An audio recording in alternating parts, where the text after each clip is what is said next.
Welcome back to Access Anime. My name is Henshin Ikeda, and today I'll be doing a walkthrough review of Naruto Shippuden episode 301. Now, if you remember from last episode, we found out Gaara's sealing jutsu has failed on 3 of the reanimated shinobi. And moving on past that, we're taken to a different scene with the third Raya cage and the second Mazo cage. Yeah, they're up and about, and they're trying to take out some of the allied shinobi that are around them, but they're running their mouths off and telling the allied shinobi what their weaknesses are. And it was kind of wrecking it for me, because I was kind of enjoying it. And now that the allied shinobi know what their weaknesses are, as well as how to counter their attacks, it's no longer enjoyable for me. It's totally wrecked. So we're taken to a different scene with Mu. Now, Mu's been defeated by Oniki. However, Naruto has joined the fight. He has contributed. However, the final blow belongs to Oniki. So Oniki is the one to defeat Mu. And then Gaara jumps in. He uses his sealing jutsu to seal Mu away. Now we're taken to a different scene with Oniki. Now, Oniki is actually fighting the second Mazo cage. And the second Mazo cage at the end of the episode actually looks like he killed Oniki. A direct hit. Now, it's not confirmed, but it looks like Oniki may or may not be dead. But again, that's where the episode ends, and I'll hold my final thought and rating at the end of the clip, so stay tuned. Let's dive right on in. So we open up this episode with the third Raya cage, and the third Raya cage is running his mouth yet again to the allied shinobi, and he's basically telling the allied shinobi what his weaknesses are and how to counter his attacks. One word, maybe two: shut up. You're wrecking the fun, man. Again, 2 words to the third Raya cage: shut up. Plain and simple. So we're taken to a different scene with Kanashi. Now, Kanashi actually explained she has the wind-styled unit, and they're using the attack formation C. So she has a plan, and I love it. It's a great plan. So apparently she's going to use her group wind-style jutsu, which kind of expected her to do that. I mean, she is kind of the leader type. Moving on past that, we find out this group uses a wind-styled casting net, and I love it. It's a pretty interesting technique. Now, apparently this jutsuo is supposed to attempt to overtake the third Raya cage's speed in general. I thought that was definitely unique. However, it does hit the third Raya cage, but he repels it, and then he heals himself because he's a reanimated shinobi. So it was kind of a pointless attack, but again, that's where we open up with. So we're taken to a different scene with Dota. Now, Dota appears out of nowhere right in front of the third Raya cage, and he knows the third Raya cage. So he knows what makes the third Raya cage tick. So we're taken to a different scene with third Raya cage.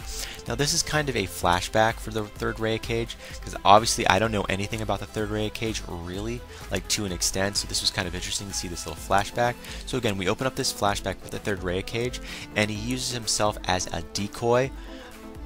To face off against 10,000 enemy troops by himself. That doesn't make any sense. Apparently he's trying to cover for his comrades as they escape, and he was fighting 10,000 enemy troops for 3 days by himself, just so he could buy time for his comrades to escape. For 3 days. What, no food, no water, no rescue party? Oh man, some friends, some comrades. I would not want to have those comrades, just putting it out there. But again, the third Raya cage is badass. So he's definitely one badass shinobi, at least in my opinion. But again, we're taking to a different scene with Kabuto. Now, Kabuto is now fed up with everything, and he takes control over the third Raya cage fully, just so he can buy more time. So that kind of makes sense. So the third Raya cage is no longer in control of his mouth, his body, nothing. Literally nothing. So Kabuto now is in control. So we're taken to a different scene with Naruto. Yes, Naruto appears out of nowhere, and he attacks the third Raya cage with a strong wind-style jutsu, which does absolutely nothing. So we're taken to a different scene with Kanashi, and Kanashi actually orders her sealing corpse in. So her sealing corpse is now going head first to try to seal away the third Raya cage, with the assumption that Naruto actually made a dent. Yeah, that didn't happen, so it was no good. So we're taken to a different scene with Naruto. Now, Naruto actually uses his Rasengan Shuriken, which fails miserably, and I thought it was going to go somewhere.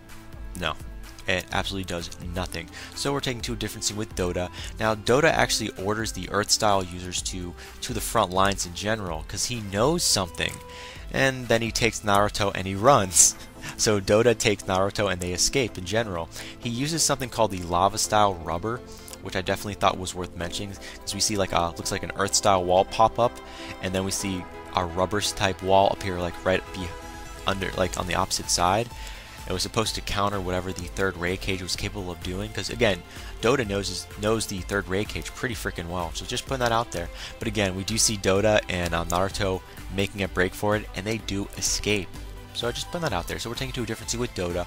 Now apparently Dota is able to understand the third Raya cage's attacks because he knows the third Raya cage's tell signs, like 3 fingers, 2, 1. Those are his strongest attacks. 3 fingers not being his strongest, 1 being his strongest. So I definitely thought that was worth mentioning. However, we're taking to a different scene with Naruto. Now Naruto's actually paying attention to the third Ray Cage and notices a little symbol, or should I say a scar, on his chest in like the shape of a thunderbolt.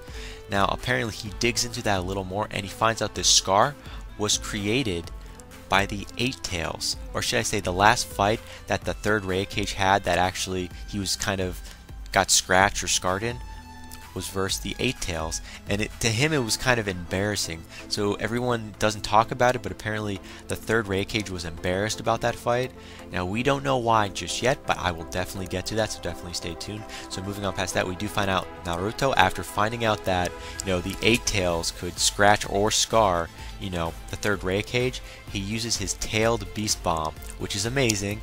And as soon as he started using this, I was like leaning in, I'm like, here it comes, here it comes. No good. Yeah, Naruto, he's burnt out. He can't do shit. He's done. Yeah, he's out of power. He's out of juice. So we're taking to a different scene with the third Ray Cage. Yes, the third Ray Cage takes advantage. He attacks right away, and he attacks both Naruto and Dota. However, he was stopped by Dota's Jitsuo. Just putting that out there, because it was I didn't really expect Dota to really do too much in my opinion. So we're taking to a different scene with Dota, and he's actually trying to press on a little more.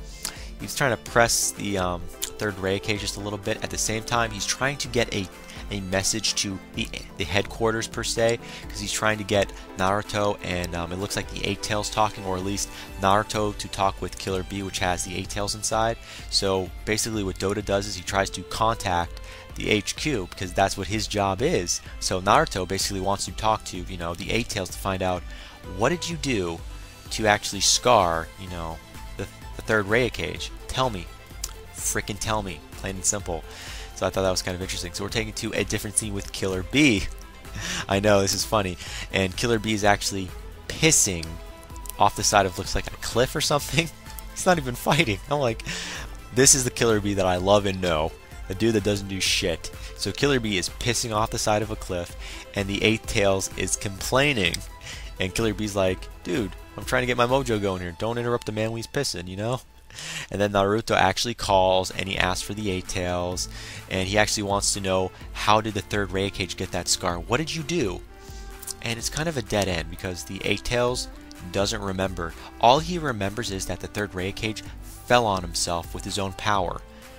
That was the hint. If you weren't listening, that was the hint. So we're taking to a different scene with Naruto, and he uses his shadow clone, and then he uses his Rinnegan. And I was like, he uses his Rinnegan, and I'm like, what the heck? This is going to be interesting. So I was like, okay, where are you going to go with this, man? Where are you going to go with your Rinnegan? So we're taking to a different scene now. Apparently, in general, he wants to use the Sealant Corpse on standby. Or should I say, I messed that up kind of when I said that. The Sealant Corpse is actually on a standby while Naruto is using his shadow clones and his Rinnegan, because they can feel the pressure of this power coming. So we're taking to a different scene with Naruto in general, and he's using Sage Mode. Yeah, so Naruto is being seen using Sage Mode. He uses his Frog Kumet, if I pronounce that right, Frog Kumite. I hope that's how you pronounce it. And we actually find out he takes out the third Ray Cage.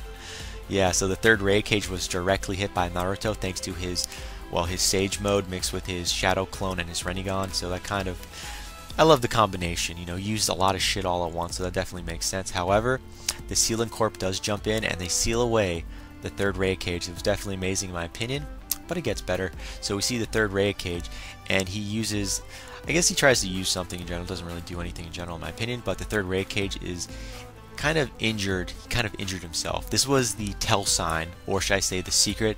I was trying to keep this to myself because I was trying to remember like what was the secret. How did the third Ray Cage get defeated or scarred by, well, the Eight Tails in general? He wasn't. I watched the episode twice to understand this, because I didn't get it at first. The third Ray Cage, he fell on himself. While he had his power going, he fell on himself.